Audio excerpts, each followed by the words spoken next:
And after Easter, basically what do? Just literally eat normal meals, get back on track. No, you don't have to go and do a crazy amount of steps. No, you don't have to go to the gym and flog yourself to work off all the chocolate. Like, at the end of the day,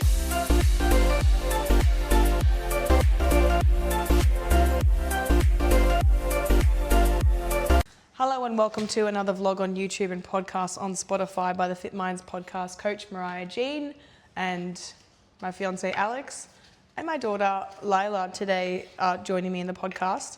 I decided that this is going to be an episode of like real life because you see me all the time, but you don't often see my family, and I obviously have one, and things are always going on in the background. And it's Easter. I wish I had one, but go to another school. Yeah. They exist. They are in my house.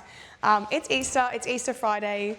So today's podcast is going to be talking about what to do if you ate too much chocolate over Easter, too much like other shit that you eat over Easter, camping, chips, you know, you name it. Currently we are baking, what are we baking? Blueberry muffins. We're baking muffins. These are, thanks Alex, thanks for, this, it's a very, that's, it's a lifestyle. Yeah, if you're watching the YouTube episode, I'm sorry. Just got Alex's armpit. So, we're baking muffins. I did say don't get healthy muffins, and he's gotten the 97% fat-free ones, which is... No, Lala chose them. Oh, okay.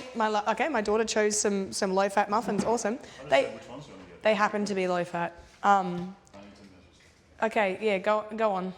What are you doing? You're measuring something? Yeah, 3/4 of a cup. Okay, sorry guys for watching on YouTube. Alex, for those watching on YouTube, this is going really well. Well, you could just talk. Yeah, I could, but I'm so distracted by what is happening in the background. Okay, so what to do if you've eaten too much chocolate over Christmas? First of all, Easter. I'll get the holiday right. First of all, we're literally on purpose baking things together. You know, you guys don't have to do this, but he's mixing the egg. Do you want mixing? Yeah, I mix it. Yeah, you mix it. She's going to mix the egg. First of all, we're not planning on getting Lila chocolate. She's 2. We might get her a little bit. Like, we're not going to get a massive basket. We're probably going to get her something else for Easter. She doesn't really understand it. And she's had a little bit of chocolate already. But talking about you guys, if you're out camping, if you have limited food available, if you have been camping, this happens every year, right? I'm a coach and I get people coming to me constantly after Easter saying, I've gone over the top, I've done too much, I've eaten too much, what do I do? What do you do? What do you do? Alex, what do you do when you've eaten too much over Easter, what do you do? I don't eat too much over Easter. Yeah, no, that's pretty much it though. I don't make myself feel guilty, and I just get right back on track. Yeah. So, like, a lot of people come to me and they're in full panic mode after Easter. Like, I can guarantee you, it's quiet now. You're all quiet now. And then come Monday, Tuesday, you're all messaging me going, oh, I don't feel very good. Oh. You probably don't feel great, but trust me, you didn't get that fat in 2 days. Exactly. Thank you. You might see it circulating on the internet. People eating Easter bunnies, coaches going like, this is not going to make you fat. This chocolate, you know, all this sort of stuff. You might gain maybe half a kilo, maybe a kilo. It may look like a few kilos on the scale. That's usually just water and glycogen. It will subside. It will drop out. Your digestion's probably off as well. If you Overeat 7,000 calories to put on a kilo of fat. Yeah, 7,000 something, yeah, some sort of stupid number. Now, to give you an idea of what that is, you know, you'd have to eat 2 full days worth of food, pretty much, like on top of your usual day's worth of food. So it's a lot. You'd have to really go crazy. And even if you have gone crazy, right, what do we say about body fat? That it's not permanent, right? You don't gain body fat and you can't never lose it again. You can drop it. You don't have to stress about that. Remember that Easter is about making memories, and it's a holiday for enjoying time with family. It's not an opportunity to eat like an idiot, though. It's not an opportunity to go crazy and, you know, binge just because you're off track and off plan. And I think that's the most important thing, is just listening to your body. Don't eat to the point where you're feeling sick. You know, if you've had enough chocolate, stop eating chocolate. go and have something else more fulfilling. Don't forget to eat your fruits and veggies. And if you haven't been eating enough fruits and veggies, because it's hard to do while you're camping, go to the grocery store and get some fruits and vegetables. Get back your normal meals. And don't deprive yourself, because we know the cycle of binging on chocolate, binging on, all these foods, eating off track, and then depriving yourself will only set you up for binging again. So basically, what do? Just literally eat normal meals, get back on track. No, you don't have to go and do a crazy amount of steps. No, you don't have to go to the gym and flog yourself to work off all the chocolate. Like, at the end of the day, an exercise session, you're lucky to burn 200-300 calories, which is, not even a whole Easter bunny, is it? I think a whole Easter bunny is like 600-700 calories, I think, from memory. I can't remember. It depends exactly. How big is the Easter bunny? We don't have any, it's funny, Alex and I, we don't typically get Easter chocolate. And it's not because we're super healthy. I'm just not a big chocolate person. We just, neither of us. Yeah, it's not that I'm not a sweet person. It's just like, give me an apple Danish or like a vanilla slice or something over chocolate. Like, you'll eat a croissant before you'll eat chocolate. I'll eat a chocolate croissant, but I like baked goods. Yeah. Hence why we're making muffins.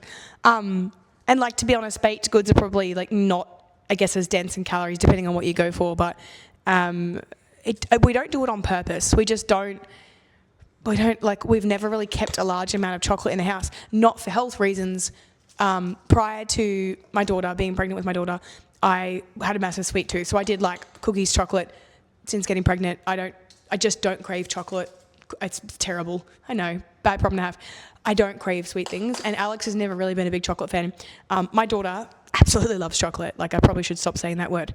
Do you want to eat some muffin mix? Do you want to try some?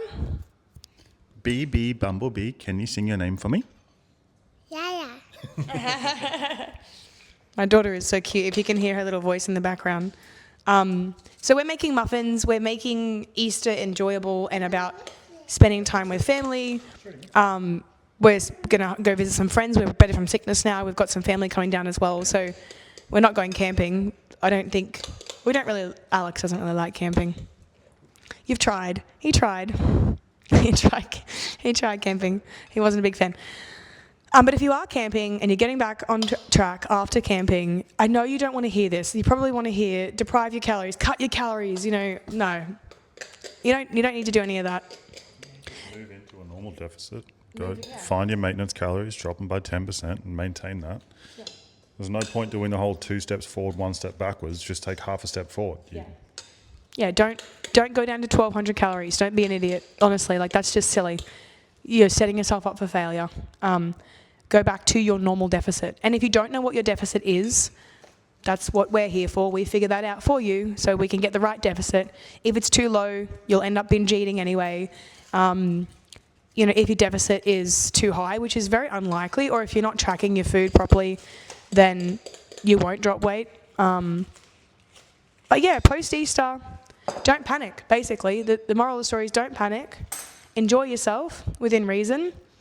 Also with alcohol tends to be a big thing over Easter as well.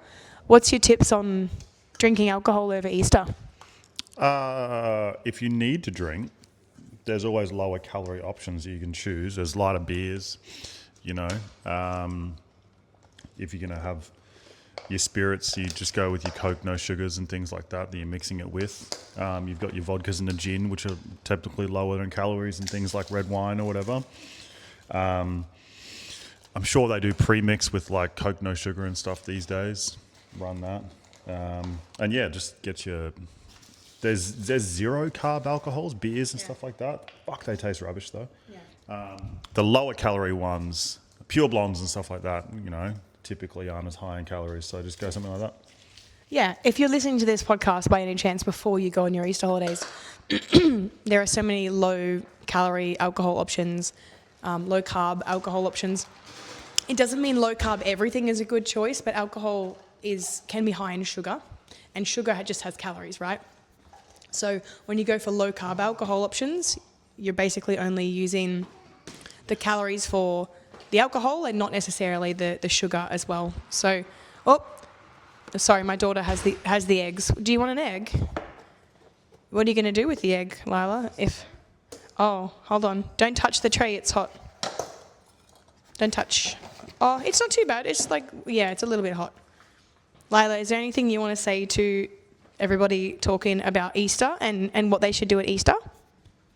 You say something. You got to say. You got to sing something. You say, Happy Easter? No. She doesn't. Yeah, you want to say something? You want to sing a song? No, she's too fascinated by the muffin containers. You got to speak into it. It's a microphone. You say hello. This is my daughter talks constantly until we ask her to talk, and then there's nothing coming out. Yeah, don't deprive yourself. We don't do it. We're not over here eating salads all weekend. And after Easter, I think the important thing too is eating a lot of crap over Easter might be normalized because everyone else is doing it, but also be mindful of the idea that it will make you feel like shit. It's not going to make you feel good. In the moment, do you need the extra chips? Do you need the extra chocolate? Should you probably have something of some sort of sustenance so you don't feel like your digestion is completely off for days? Have a water every now and then. Yeah, and it's drinking water and eating is not cheating when you're drinking. It's actually super smart because you're staying hydrated and It'll help you feel better the next day. you won't be so hungover the next day. Literally, it's the interesting thing about health and balance is exactly that. It is about balance. If you keep doing this in extremes where you either go from one end to the other, where it's extreme binging, binge drinking, completely going crazy with your eating, and then you go, oh, now I'm on a health kick and now I'm going to go the opposite direction. I'm never going to make muffins again. Or when I'm on a health kick, the amount of people who say to me, oh no, I've been really good. I haven't had any junk food. And I'm like, that's not going to end well.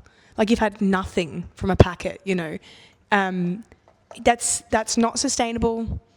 You're not going to be able to stick to it, right? So when you get back on track, you don't have to just eat whole foods. You can, obviously you're going to still have chocolate in the house as well. So that looks the design of those muffins is just stunning, darling. This one doesn't have as much filling. That's because I ate it. Oh. I ate the batter. Sorry, can you just admit that in the microphone? Because I ate the batter. You ate the batter. That's okay. The batter tastes better than the muffins. Does it really? You haven't had the muffins yet, though. Yeah, but the batter tastes the best. Oh, hold on. I just want to give this little muffin. I've got OCD, and I feel like this muffin needs just a bit more. What's the advice for leftover chocolate in the household? What are you going to do with it? If you have to have it, then have it before your gym sessions as pre-gym fuel. Yeah, nice. I mean, don't have a fucking whole bunny at a time. And if- it. And do you need to keep it as well? Yeah, 100%. Hoarding food, it's a big thing. There's so many flies in the video today. Sorry, guys. We have a summer fly problem. If you don't have to keep food, chocolate, you can honestly, one of my tricks is re-gifting chocolate. If I have leftover chocolate that I've been given too much over Easter or anything like that, I literally just give it to somebody else, which is slightly, I suppose, that sabotages someone else, but whatever. They think it's nice that I'm giving them chocolate. You don't have to eat a whole bunny in one sitting. You can if you really want to. If it's made you feel crap in the past, reflect on that. You can eat small amounts every day. As Alex said, have some pre-gym workout food. Food is not all good or all bad, and it's really important that you actually see food that way. Lila thinks something is absolutely hilarious. Oh, there's a cabana in the muffin mix. No, she dropped it. Oh, She thinks it's spicy. now it's muffin-flavoured cabana. She didn't want it. She said it's too spicy. Yuck. Okay, fair. I don't like spicy food either. Yeah. Don't do things in extremes, guys. There's no need to. It's what leads to an unsustainable lifestyle. So post-Easter, you can just get back on track. Do what you were doing before. The water and carbs will drop out. Life will go back to normal, and you don't have to guilt yourself. Well, Lila reckons the podcast is done. You say bye-bye. Wave to the camera. Bye-bye. Bye-bye. She's like, who am I saying goodbye to? Bye. Bye, guys. Happy Easter. Thanks, guys. Looking forward to doing another podcast for you soon. Bye.